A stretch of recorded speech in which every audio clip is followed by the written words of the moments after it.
H2O. Very much needed, required.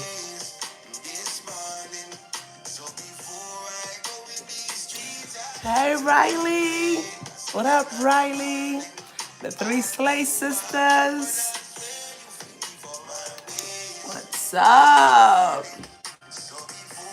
Happy,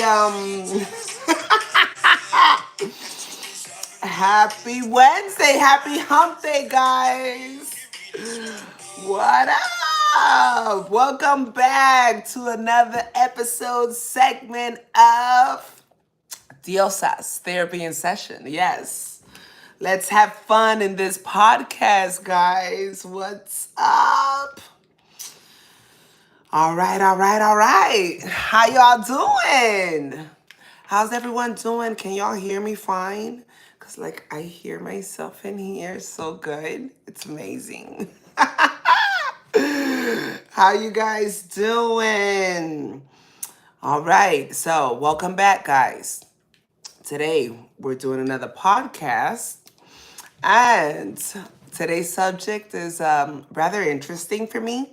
So, you guys, for the ones that know me or don't know me, so most of my topics are really about the things that I live, the things that I go through. I love to share my journey. Or relatable stuff. Actually, it's not exactly something that I'm going through, but sometimes it's just things that people come and vent with me and whatnot. I don't put anyone out there like that. It's just certain topics that I love to share and I would love to share with the world because we can all learn from it. We can all feel from it. It's the many different things that can happen, right? So today's episode, the title is treating your kids/parents as if you were friend is wrong. Okay? So, hey Riley, what up, Riley? What up? Shouting out a few people out here. Thank you so much for tuning in. So as I was saying, this podcast today. So, okay. Some people say you should never treat your children as if they were your friends, right? Nor should you treat your parents as such either. So what I want to know is, what do you think about this? This is what I want to talk about. And there's a reason why I want to talk about this, right? Because I had something interesting happen to me. It's actually, for me, it's kind of crazy, It's a little crazy, but it's things that happen. Things that happen. So I want to know, what do you guys think about treating your kids as if they were your friends at times? So what I mean by that, for example, I'm raising my kids. Of course, they know that I'm their mom. They know that they have to respect me. They know that there's boundaries and certain games that we even play. But at times when they need to talk, when they need to vent, sometimes we all need this person that it's kind of like not mom or dad, that we can just actually tell them and get an opinion back or whatever it is, right? Because sometimes we don't like telling, telling other people out there in the street. So the reason why I wanted to make this a topic was because my mom, for example, is my friend. Okay, she's my mom, but she's my friend. My father was too. When I say was, he's still alive, yes. But unfortunately, we do not speak. We have, I became an adult and we have different mindsets. We think differently. So for whatever reasons, that's not the topic today. But I am gonna get to that. I'm gonna share about this too, because I already have that in mind to make a topic of like family breakups. So that's gonna be for another episode. But for right now, I want to focus on, what do you guys think about okay, so let me go to the point. Hold on, because I'm now being a little redundant. I already asked that. So what I want to know is it wrong for, what do you think it's wrong for you to see your parents or your child as your friend at times? The reason why I asked this is because as I was saying earlier, my mom, I consider her to be my friend. I talk to my mom about pretty much everything. Of course, that came in time as we were growing. My parents spoke to me a lot about many different things. So it's not just teaching us right from wrong. They were actually also tell us, like, when it was time to date, that we were gonna start dating. Okay, this is what's gonna happen. Of course, my parents spoke to me about losing my virginity and all these things, right? There's, for some people, it's a little like, oh my God, how do you talk about these things? Like, it's happening to me right now as a mom. It's kind of like, oh my God, when it gets to that time, how am I going to talk about this, or how exactly, more or less? But, you know, I I think a little bit about, well, my parents did this with me, so this is the reason why I pay forward. My mom, like I said, I'm gonna talk basically more about my mother, because she's the one that I have a connection with, that I still talk to, that I'm still so very blessed to have there with me. Because unfortunately, there's a lot of us that don't have our moms with us, and for me, there's nothing like mom. Okay, there's nothing like a father either, but because believe you me, I needed my dad a lot too. But I think that motherly, I don't know if it's because mothers are the ones that bake us, and have us. I don't know if that's what it is, but there's something about moms. Well, my mom and I are like best friends. Okay, so when I tell you, I tell my mom everything. I have hit rock bottom in my life. There was a time in my life I used to be a nurse, work in the medical field, and I had kids. My kids have ADHD, which for me is not that big of a deal, because I believe like 99% of the world, let me say that right, 99.9% of the world have ADHD. That's what I think. It's just that, and I guess in some places they label it like something a little worse than what it really is, but I think we all have that. Anywho, so as I was saying, I became a mom. So when I became a mom, I everything, brain fart. That was what you call that. I was thinking, I was like, train of thought, where was I? Okay, we're back. When I became a mother, everything changed for me, right? Now I have to work a little bit harder, because now I'm a mother of two. I would say maybe, I mean, it's not that I'm fortunate, because the father of my children and I get along so great, and we're so amazing together, even though we're not together. But unfortunately, I guess I'm a single parent. I started raising my kids on my own, because I was not either married, or wasn't living with the father of my children, right? So I had to learn a lot of things, a little bit on the rough side. When you are a single parent, I think you do go through a lot more than having the help of your significant other. Obviously, two is always better than one when it comes to needing the help, or for anything, as a matter of fact. But working so hard, I had to work so hard, that I was taking a lot of shifts until I had a stroke. Well, let's rewind that. There's the little part that I'm missing. I needed to make more money, because at a point of my life, I was maintaining a little bit more than my children. I was helping my mom as well, and I was helping sisters and other people that they were just all living with me. Okay, so this was something that I had been doing until my kids Of course, they have ADHD, but when they were so young at the beginning, starting school, my son had separation anxiety. So then, me taking on shifts at the hospital, it was really tough dealing with work and the school calling my job like a lot. Okay, it was a lot. I had to leave my job many, many times because they wanted to Baker Act my son because my son just couldn't deal. He wasn't understanding school, daycare, nothing.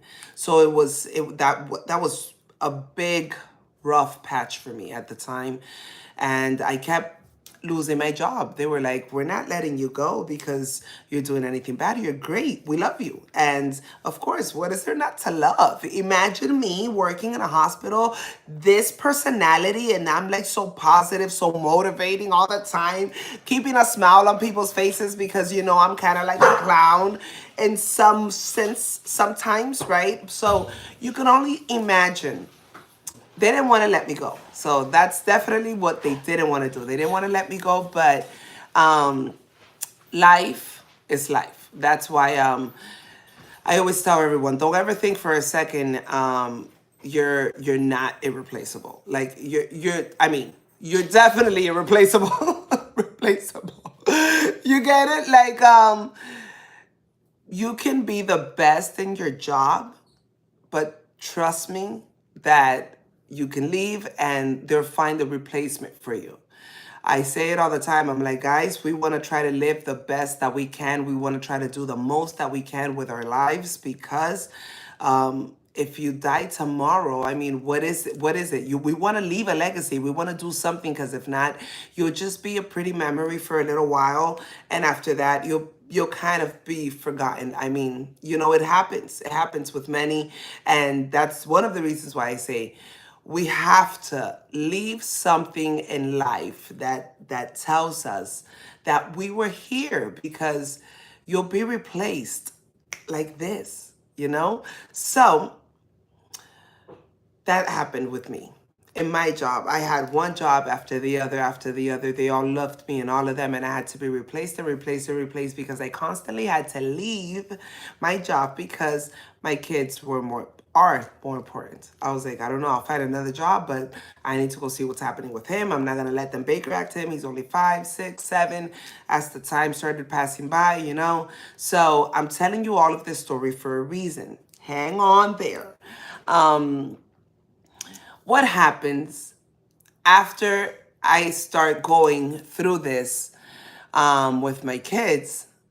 I started losing job to job to job. I need the money, need the money. So what did I do? I heard from a friend. There's a dancer friend of mine, she's a stripper. She told me, "Look, why don't you go apply in the strip club? You're gonna make a lot of money and do this, that, whatever." And I was like, "My God, a strip club? Like, ugh."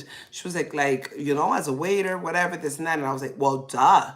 I mean, I danced and everything, and I was like, "But first of all, this body is not stripper material." She was like, "Stop," and then I was like, "And two, I just can't do it." I was like, "I don't have the balls," and then she was like, "Okay," but I really didn't even have the balls to be a waiter either. I felt that I didn't. Let's rephrase that. I felt that I didn't have the balls till I did.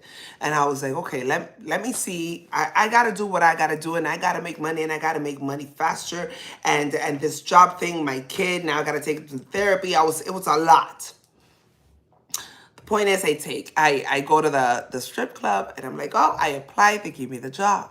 So now I'm a waiter, I'm a waitress at the strip club. Okay.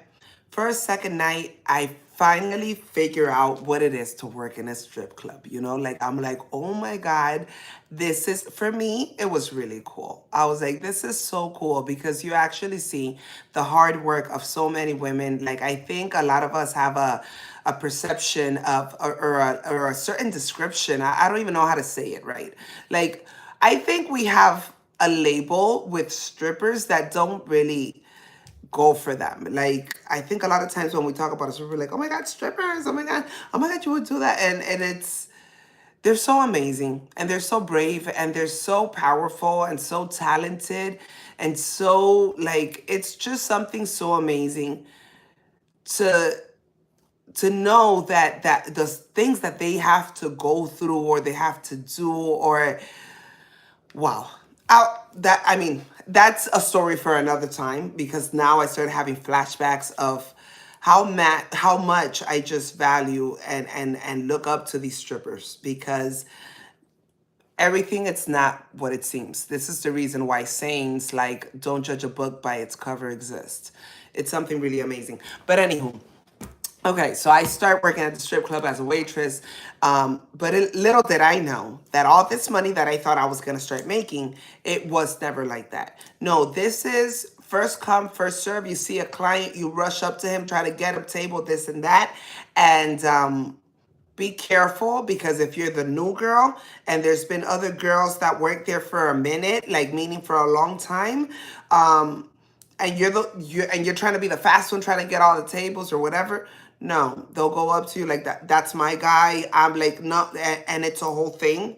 And I'm a lover, not a fighter, right? So I decided that I was like, okay, what am I gonna do? Because I don't really want to fight, like for the people. I don't really want to whatever. And I'm like,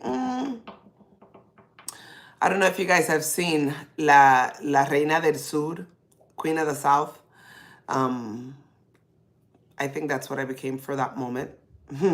So what ended up happening is that I noticed that in that world, they also do a lot of drugs. So I said, okay, what is it that people are looking for? I found out what it was that people were looking for the most, and I figured out a connection.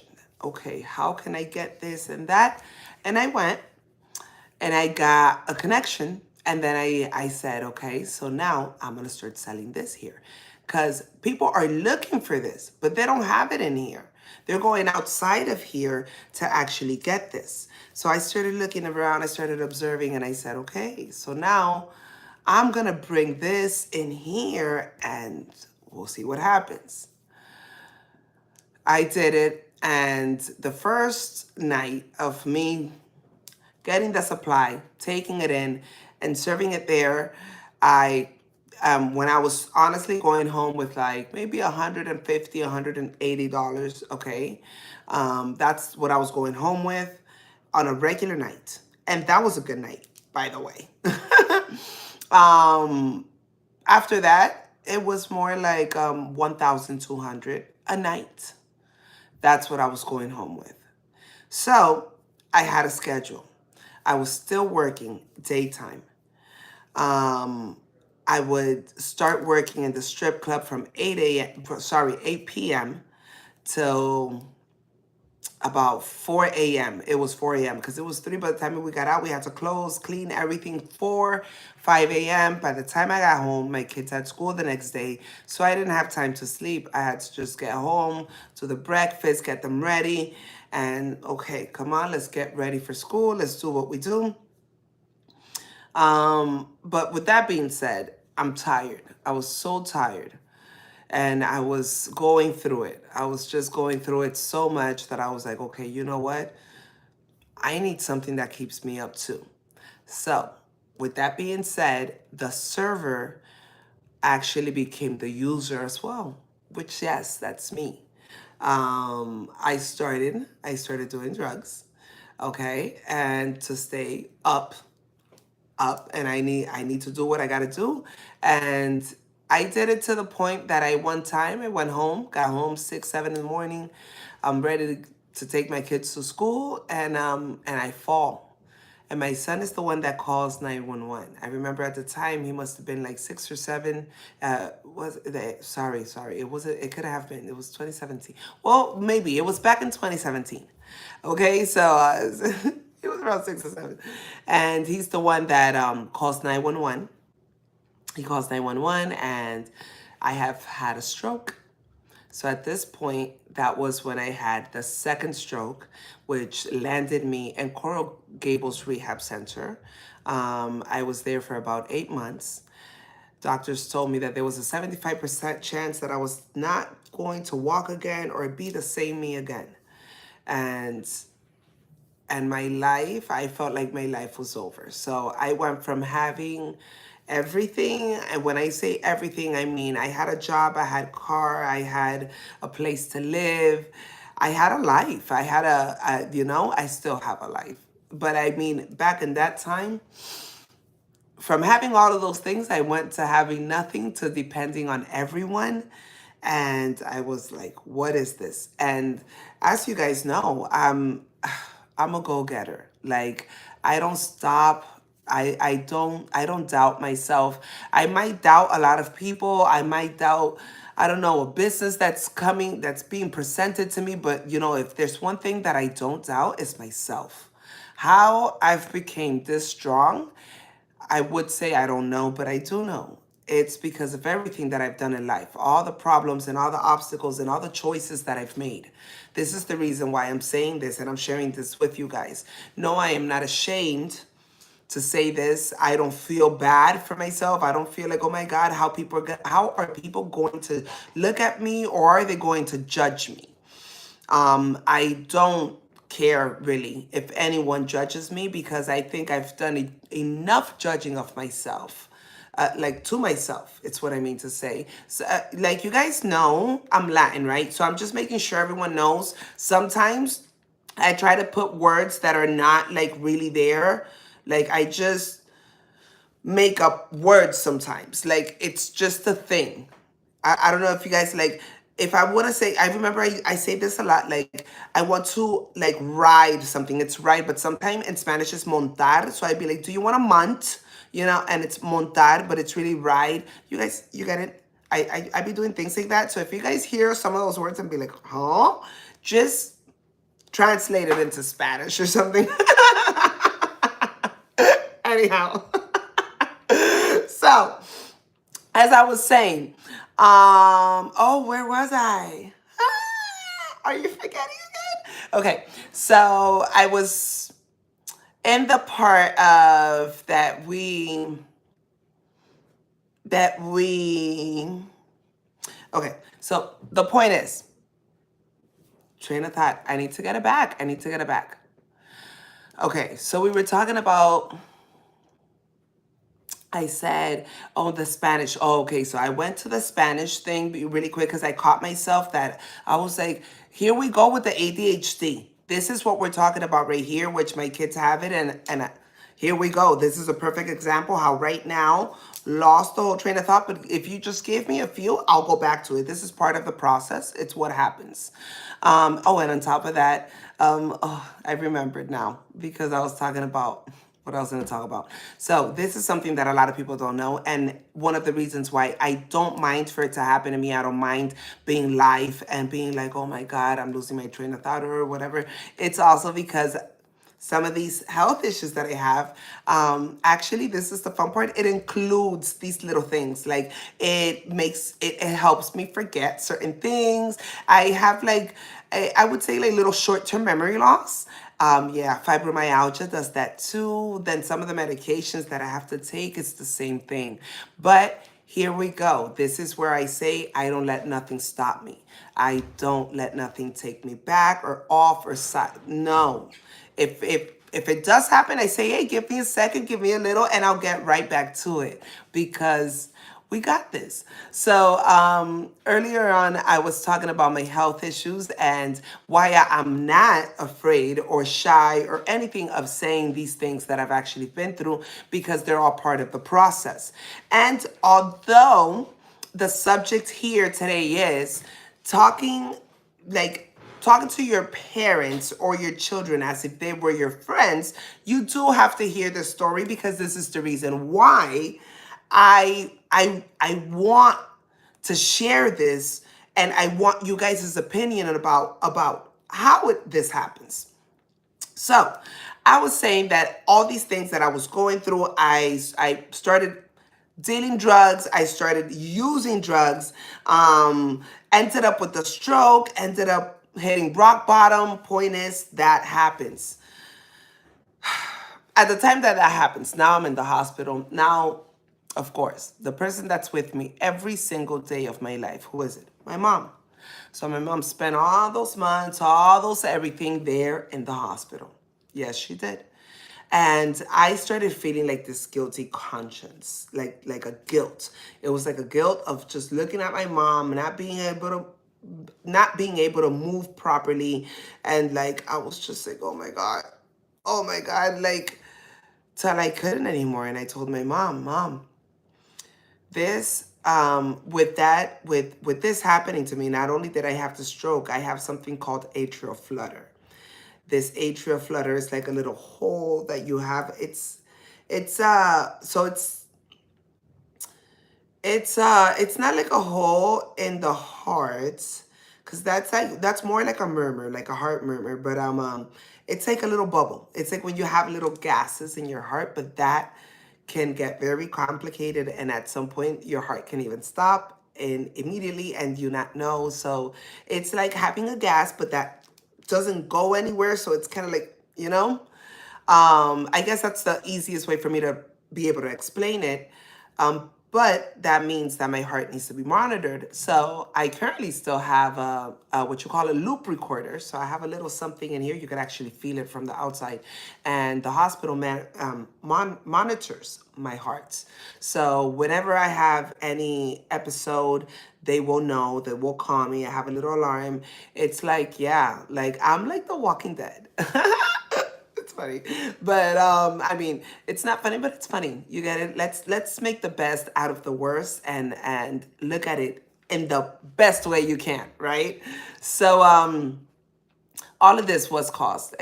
Well, not all of it, but there was a partial fault with the drug, with the drugs that I was using, and how often I was doing it. Because now it was like every time I was going to work, so I could be able to stay up, so I could stay with the kids. And that was my life for a little bit till I hit rock bottom. Rock bottom. Then told my mom, and when I told my mom, she was devastated.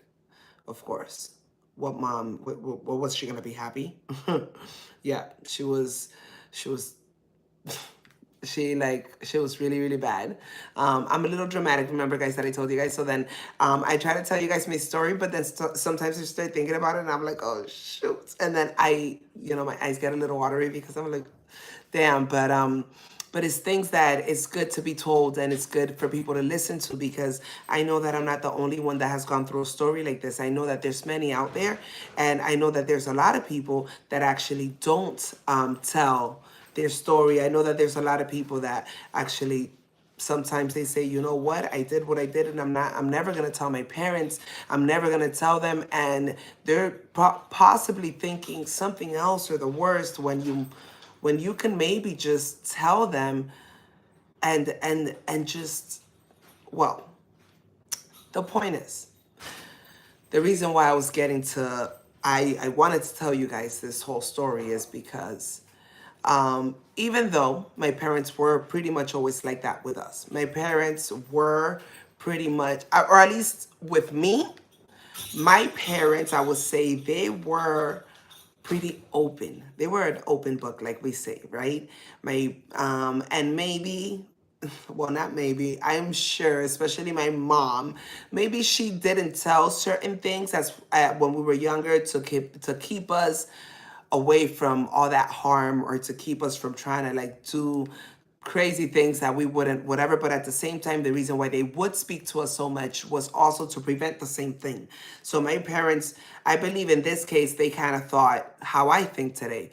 If I really just treat my children like children, but I don't talk to them about this and open myself to them with this, they're gonna go look for it somewhere else. They're gonna go try to find this information somewhere else. And I'd rather my kids hear my point of view before they hear anyone else's. It's not to say that I only want them to hear mine, but let me talk to you first about how it is, because I'm going to be real with you, because you're my blood, because you're my family, because you're my creation.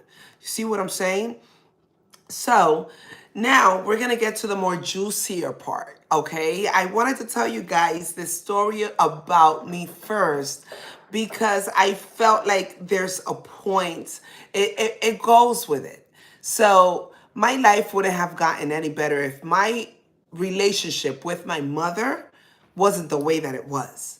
I think she was a big, like, savior for me. You know, it's not the same when you talk to your sisters or whatever. You guys are around the same age. You guys, we're all still fooling around, but you know, sometimes you do, or at least it's me. I'm that type of person that I feel guilt for a lot of things. That's why I can honestly say I have no regrets. Like none. Like I have no regrets. Did I regret something that I did in my past lifetime, or I mean in the past?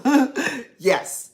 But I have no regrets now about it because I had to come forward with it. I had to be like, you know what? I did what I did. I messed up, and here you go. And hate me if you want, but guess what? I feel good. So I'm that type of person, right? Um, so my parents with me have always been pretty open, especially my father. I think my father did like an excellent job with me because I was like his dude. I was like his guy. You get it? And you know that I think they say this all the time. They say when you have children, if the girls are usually daddy's girls and the boys are usually mama's boys. I kind of really think it is like that. And the reason why is because in the medical field, I've read a lot of things too about the opposite sex. So now I really feel like now I know it's not a myth. I know that it's really true because of. But I was definitely a daddy's girl. Definitely. Always been. And I used to love going with him to places. And since I used to be so tall and everything, I mean, here's where I think maybe he went a little wrong, but I don't care. I don't regret it. And I'm happy that he was like that with me. I was so tall that when I was like 13, I looked like I was 18 or 20. Like, this is not a lie. And then I would dress up and I would go out with my dad. Like, I would just literally go out with him. Like, I remember going out with him to like clubs. And of course, back in the time, Alexa, be quiet. Thank you. Yes, she reminds me when I have to walk my doggy. Excuse me. She's not being walked right now. We're here. Okay, so as I was saying, I remember back in the time going to clubs with my father, and I don't know if you guys know, but back in the times, like this thing that we see in the movies, that you pay the bouncer and they let you in or whatever. I think they still do that right now. I've just I'm a little out of the game as far as going out. You know, because but for good purposes. I've been really busy working, making money moves, and entertaining y'all with some good shit, right? Like making the world a better place. So this is actually better. But anywho, my father used to do that. So we used to go out and he used to pay like the bouncer, and I used to go in with him like if I was his girl, whatever. And then he used to be like, okay, so you chill here and then I'll meet you back. And then we used to like, it was the funnest thing ever. Don't judge it. I loved it, and I loved that it happened because guess what? When you kind of start living a little soon, okay, so I was living my life too soon, and that's just normal for Cubans, okay. So that's why for me it's like it's the norm. You go to Cuba right now and talk to a 6-year-old, they'll probably know how to cook and clean, and probably they'll probably do your taxes, like no bullshit. Like the Cuban, they are super ahead. So that was a thing with us too. And that's one of the reasons why maybe now a lot of people see me and they talk to me and they're like, wow, you're like so mature. You're so wise. You're so smart. And I'm like, well, it wasn't always like that. I hated school. I didn't even finish. I don't know all of my countries. It's really bad. But yes, I am very wise because this is the reason why I pay this forward. Never am I saying not to go to, not to go to school. We all need to go to school. We all need to get our education. Just kidding. Education. But we all definitely need to do that. But all I do really do think is that life is what really teaches you the badass lessons that you really need to learn. Like what really teaches you, school is for the basics, like right or wrong type of thing. Let's not be dumb. Know your thing, because when you get older, you do want to travel. You do want to like buy things, and you don't want to get robbed, and you don't not want to know what country you're going to. So bitch, you got to learn your countries. Like hello, but not that I don't know them. I just forget them. Okay, now I'm really bad with them. Whatever. But with that being said, this happened with my life, right? And my parents. So I grew up super quickly, which at the same time, I have a lot to thank my dad for because he taught me a lot of this. You see what I'm saying? So a lot of people might be like, no, but that's wrong. Well, if it's so wrong, how come I'm doing so good today? Like I think it all depends. He never took me to know the places that we would go. They weren't bad places either. They were my father was he has been pretty wealthy, so it wasn't the worst places where we would go. It was just, what I'm saying is, it wasn't a place for me at the time for the age, and I would just get away with it. And that made me learn a lot more. But because of these things, I was also able to talk to my father and tell him when anything was wrong with me, or talk to my mom for that matter, like anything.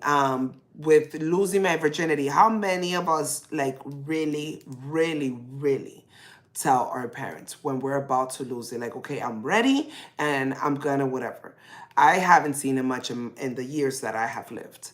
You know, I at the most I see it on in TV shows, things like that, right? Because that's the example. That's what should be. But in real life, a reality, it's not it. Like I barely see that. And if I got to do that with my parents, I really want my kids to get to do that with me. And so far, so good. So um the interesting part is that okay, the reason why now, this is the good part, right? This is the good part. I had to talk about this, and the reason why I had to put it out here on the table is because I love critics. Did I say that right? Critics or critiques? Constructive criticism, let's say it like that, right? Or I love to see people's opinions. I feed off of that. I learn from it because I talk a lot, and a lot of people tell me, I love the way you talk. You're so wise. You're so, oh my gosh. But a lot of people also be like, what? You don't make no sense. No, that's not it. And of course, that's the one that I like to listen to the most. I like the people that are telling me, because I'm like, okay, where am I going wrong? What is it making? Why is it not it? Or, and then, it does open my eyes, or to just to see a different point of view, right? I like that. And this is, I think this is why I grow and get better at the things that I do. But so I had an interesting debate with someone that actually even caused a separation. Okay, and it was with a family member of mine. Yes, my my lovely little sister, right? My lovely little sister, and her hubby and her man, which is my godson. I love them so much, by the way. They're like so mad at me right now. So mad at me. My sister doesn't even want to talk to me. It's crazy. But I miss her, and I love her, and I hope she's watching this. I hope she sees it at some point. Because I do. I think it's a little crazy, but it's phases that people go through. But what I was gonna share with you guys was what happened to me, right? So we were on a trip, and like not tripping, like, on shrooms or nothing. I mean, like tripping, like on a trip. We went to North Carolina. So we went to North Carolina, and we had a blast, okay? But amongst that blast that we had, a few things happened, and I come home and I talk to my BFF, which is who? It's the reason why I was telling you guys this whole entire story, right? Which is my mom. So I talk to my mom, and get home, talk to my mom. She's like, how was it? How whatever. And then I tell her about it. I'm like, oh, it was good. But, I didn't like this part and this, but I did this and I did that, but whatever. So I spoke about all the stuff that I did. Listen, if it was good, if it was bad, if it was so, I told my mom everything I did. But so what had happened was, when I told my mom everything I did, of course, I was not on this trip by myself. I was on this trip with other family members. See what I'm saying? So guess what? They don't called me Tekachi 69. They said I was dry snitching. Hmm, honey, they said I was dry snitching. I was like, what? I was like, no, I wasn't. Till I like till I defined dry snitching, and then I realized that I was totally not dry snitching. I was like, oh damn. So what happened after that was not good, right? My sister gets super upset at me, including my godson or brother-in-law, you know, because he's both. So they got super upset at me, super upset because they were like, "You're here telling our business," and I'm here like, "No, but I didn't speak about y'all. But if I did what I did and I said whatever it was that happened, right? And we were with these people, then it's kind of like throwing it off like, oh, you know, because then my mom, of course, being mom, she called my sister and she kind of like my sister and my brother-in-law because she loves them and she thinks like, well, it's not that she thinks, it's that it is like when your daughter marries a guy, then he becomes your son too, kind of like it's son-in-law, but it becomes your son. So my mom takes that serious. That's like her son, and she was like, I'm bitching at you for this and this and this and this and this. So you can imagine how my sister and my brother-in-law were like, mm, we're done with you. We don't want nothing with you no more. And I was like, oh, and they were like, you're a snitch and you're this and that. And I was like, oh boy. But then came this. I tell my sister, honey, listen, I really didn't tell mom anything about you guys. I did not. I didn't. She assumed, and her being who she is, she knows how to get things out of certain people, you know? So, you know, she said this and kind of like you fell into it, you whatever. You know what I'm saying? Like, I'm trying to explain to her, but she was like, oh no, but you still did this. But the reason why this happened, honey, is because she tells me, is because you're not supposed to tell your mom these things.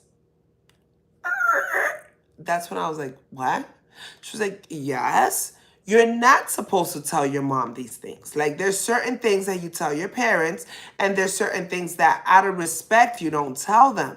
And I'm like, oh no, I very much do respect my mother. And out of respect, I do tell her, out of the respect that I have with her, because I'm venting about what happened to me. If I don't have many friends already as it is, she's like the best one I believe that I can have. So I wanted to vent with my mom. This is what happened on this side, and this is what happened on the other side. Because you know what I would really love to do? Vent with you about everything y'all did wrong, like how I would like to, but I can't because y'all are gonna start getting super offended, the whole whatever, and then the chaos, and that's not what I need, nor the energy that I want. So, this is where I ask you guys, do you think it's wrong? I mean, or is there maybe an age where, because I'm a grown ass woman, where I feel like I could call my mom and tell my mom, I had a blast. And if my night turned out like The Hangover, part one, part two, and part three, maybe I made part four, why the F not? You see what I'm saying? But then I have people like, oh no, you shouldn't. Why should I not? Why should I not? You know, I'm doing the same thing with my children. And it's crazy that my son, that's 12 years old, he already has a little girlfriend, a little crush at school. They talk, like whatever. Maybe no, not maybe. He already had the little pop kiss thing, whatever. So he had a little date too. And he was like, oh, mom, can I go see my girlfriend because her brother has a football game and whatever. Can you, you know? And I was like, okay, sure.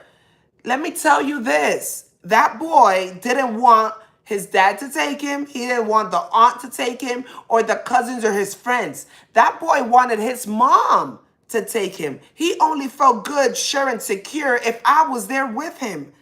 And that was so crazy to me because a lot of kids at their age, they're like, Mom, get away. Mom, don't do that. Mom, no.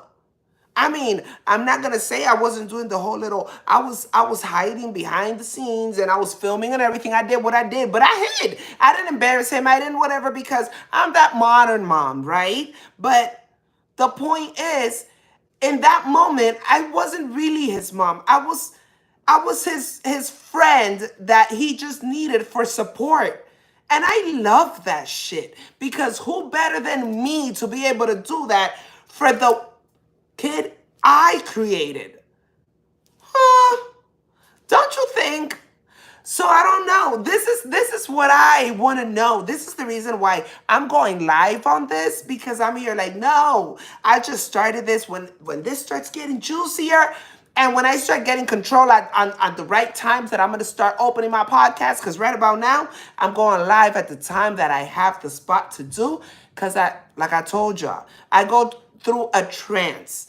I really want to start doing my podcast at 12 p.m. lunchtime for everybody so that we could tune in and cheese for a little bit, like talk about, gossip about some few little things and then, give different opinions and stuff like that. So I'm working on that. But in the meanwhile, I gotta start taking control of when fibromyalgia is gonna let me do it. I gotta ask him if maybe he can open up a spot so that I can, from 12 to 1, get on with y'all. Don't worry, I'm working on it. Back to the conversation. I didn't lose the train of thought though.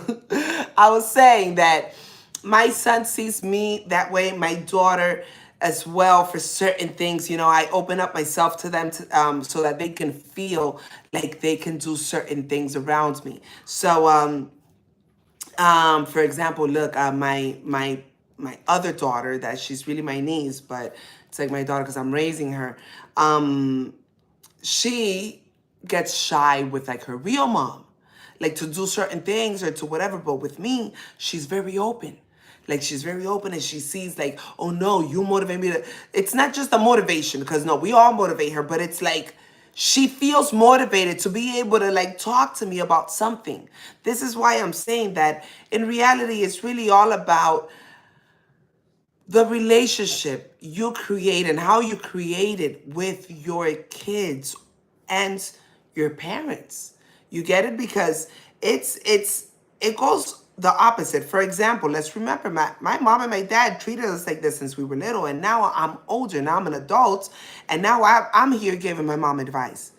I'm here. My mom is divorced. She's a single woman, but she's yet so beautiful and like she still has so much energy, so much to give that I sometimes have to really talk to her and guide her, give her, because, well, my mom got married when she was what, 18?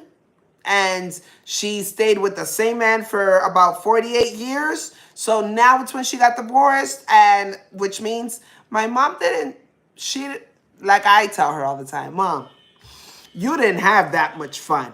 I was like, you didn't have that much fun. I've had fun. You haven't had fun. I tell her all the time, but guess what? I can also guide my mom and talk to her, give her different opinions about certain things that happen. It's the craziest, most wonderful thing how we can just stay so connected. And then like my mom and I would talk for hours. So I'm talking about 2.5 hours, 3. I go to my sister's house to see my sister. My sister has to go into my mama's room to be like, hey, come on, get out already, get out because, come on, you've been here forever. And I'm like, because it's who I am. I'm not saying it's a fit for everyone. I'm not saying, but what I am saying is I cannot have someone come and tell me you should not tell your mom certain things. Like, why not? Out of respect, yeah. Out of respect, what you should not tell your mom is like curse at her, hit your mom, offend her. I mean, you shouldn't talk back. I was a hell of a talk backer. That's why I got a whole bunch of like, yeah. Don't get me wrong. My mom and I were best friends, but we were like at some points like frenemies. Never hated her. No, no, no. Never in that sense. It was just in the sense that I've always been very outspoken and very like, no, I'm gonna tell you what I think when I think it, and I don't care if you're saying that this is gray and I see it's black. Mom, it's black. You're colorblind. I said it's gray. Say it's gray. No, I'm not gonna say it's gray because it's black. Boom. That was me. Still me. Hasn't changed. What has changed is the way I express myself now. That's what I did learn. I've learned how to express myself and how to communicate. So maybe that's what some of us have to learn, because what I see here is that my sister got really upset because I said certain things. My sister really got more upset because what I could have said maybe could have affected her husband, because her husband is, which my godson, my brother-in-law, he's the one that's trying to keep an impeccable character. So since he's trying to keep this character, then it's like, oh my God, how can she even know, or why would she even? So that's why you shouldn't. But then what I don't see right is, so if you're making a big deal, if you're making such a big deal out of this, it's because then your own parents don't even know who you are. This is what I'm talking about too. Sometimes we just have children, and if you don't show this to your children, if you don't ever show your children that they can open up to you, that they can be able to tell you certain things, they're going to grow up to be somebody that you don't even know. Like, let's think about that. For the ones that think, no, you should not tell your parents. You're like, what?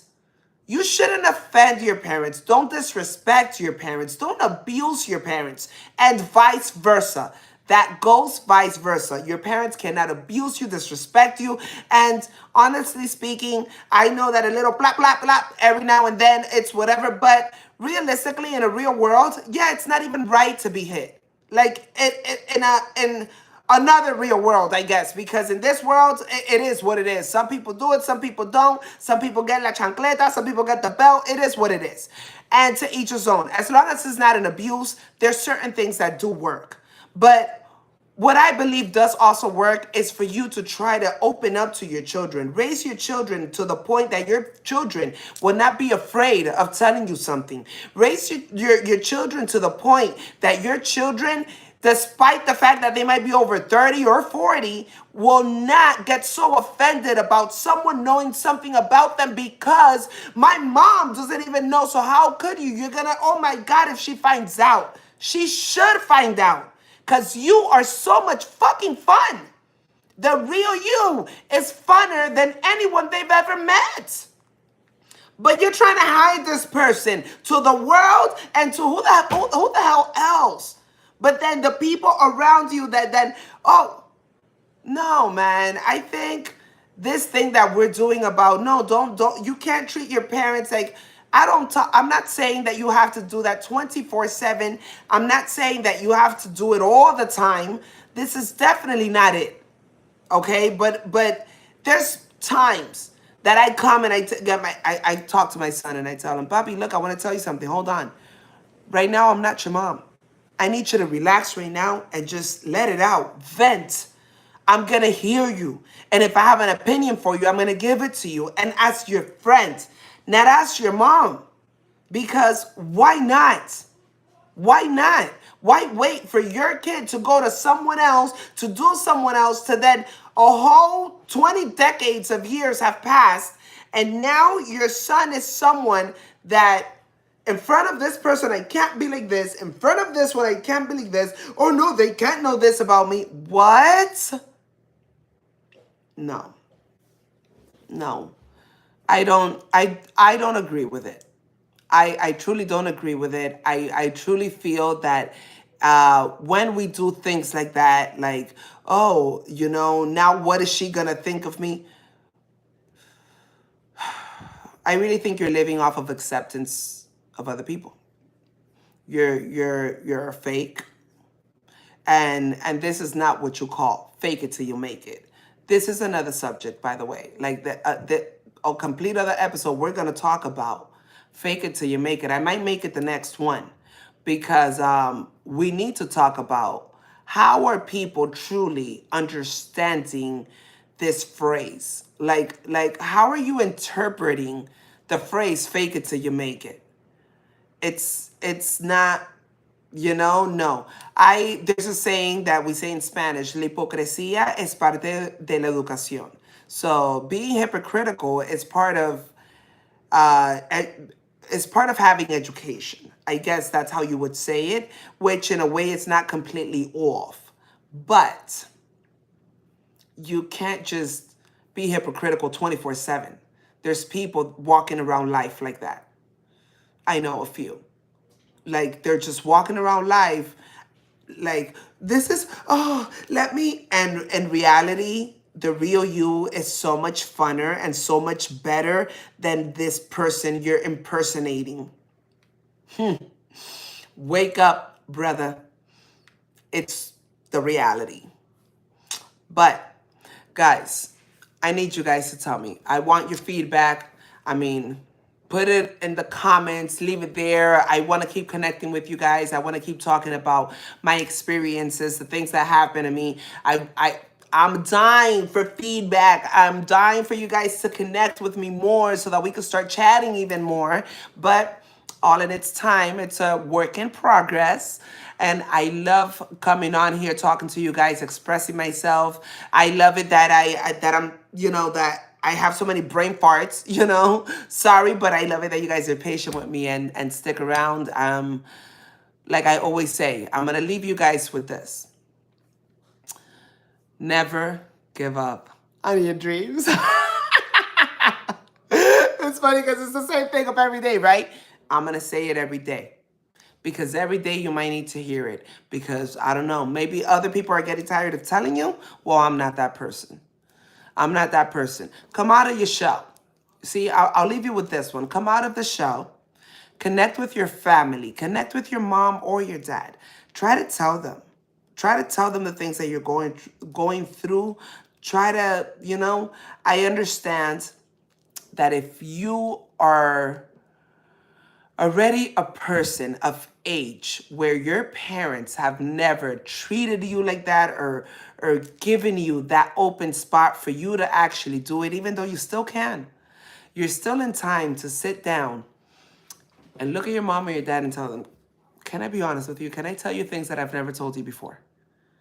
Can right now we have a friendly conversation instead of a mother to daughter or mother to father or son to daughter, mother, whatever it is? Why don't you try doing that? Why don't let's try it.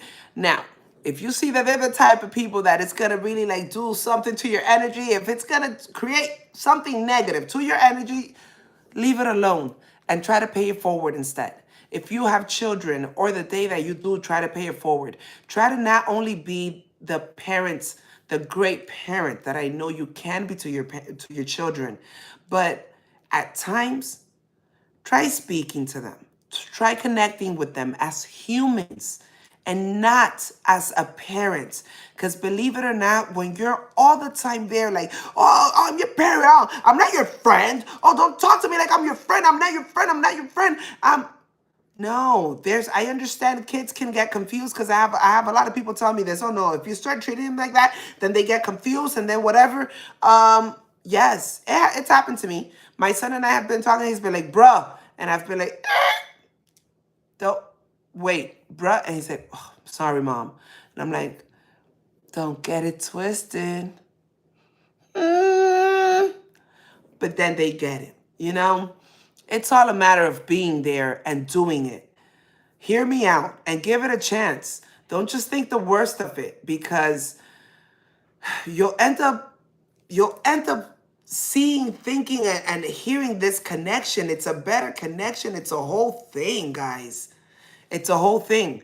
I don't want you guys to live that life where your mom don't really know who you are. Your father don't really know because you have to, I don't know, look at your brother, look at your sister, look at your uncle, how impeccable he is. He's perfect. You have to be perfect too. No, no, because in reality, you're not being perfect too. You're being perfectly fake too. That's what it leads to. And then what happens? Then you push yourself away from people that really like the real you. You think that the person played you and you end up playing yourself out of good people. I mean, it's you, the one you got away, and then now you're here thinking, I did the right thing. Well, you did the right thing for us, for the people that you got away from, because honestly, I don't want to see that anymore. I don't want to see a person that I know it's so outgoing, so fun, so that has so much to give and it's giving really nothing. Like giving the bare minimum is not enough. And if you think you're giving, show me something. Because you're not, but you can. I see that.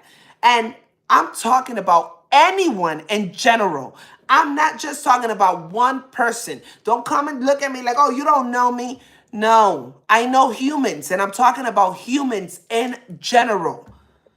Don't come and give me that bull because you got what it takes to be better. So then be better. If your parents, it's been a long time. I mean, I don't think there's a way in heaven or hell that I can change the way my father thinks at this point. He's almost 70 years old, if not 70 already. Don't even know. But it's a lot of years. But he's way up there in age already. And I wish I could change his mentality, his way of thinking. And I doubt that I'm going to be able to do that at this point. I'm gonna have to wait till he gets old enough and has dementia, amnesia, whatever it is, whatever, and then that I could just go back and be like, okay, now I get to at least see you before you leave, because really, it's not gonna. I know it's not gonna happen. I've tried it and tried it and tried it, and there's only so much you can do. I've drained myself of trying so much, and there's only so much you can do. So at this point, all I do is accept and wait for it to come. But what we can do is change it going forward. I'm a mom now. I have my children now.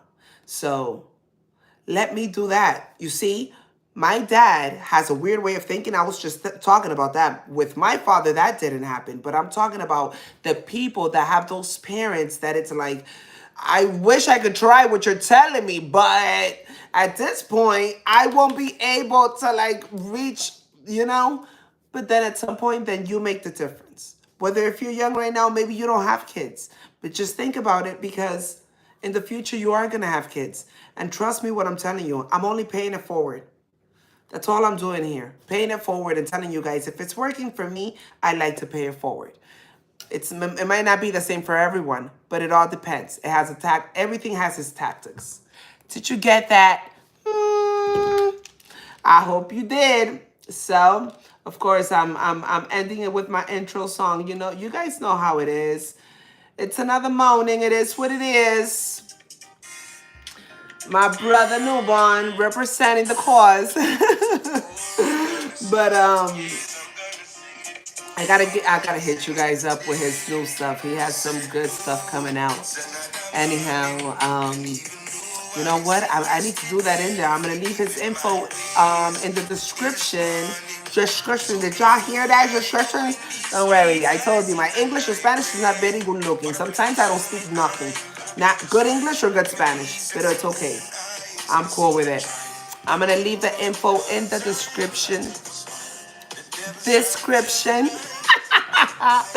And guys, thank you so much for tuning in. We'll be back hopefully tomorrow, okay? I have a lot going on right now. I'm very solicitation. I'm very solicited. I'm very solicited. I don't know if that's the word, but I'm needed, guys. I'm needed. I'm gonna be in the big screen soon. Y'all gotta wait for that. But anywho, guys, thank you so much for tuning in. Tuning in. Did you guys hear that one now? Um, Diosa's therapy and sessions is always here for you. We're here to talk. We're here to gossip. We're here to let it out. So I'll see you guys possibly tomorrow. I'm going to try to stick till 12 noon. If I'm not on tomorrow, it's because they confirmed me for another gig. But then I'll see you guys Friday at 12 noon, that lunchtime. When we munch, let's eat, gossip, and make the world a better place. One podcast at a time. My peoples, I'm out.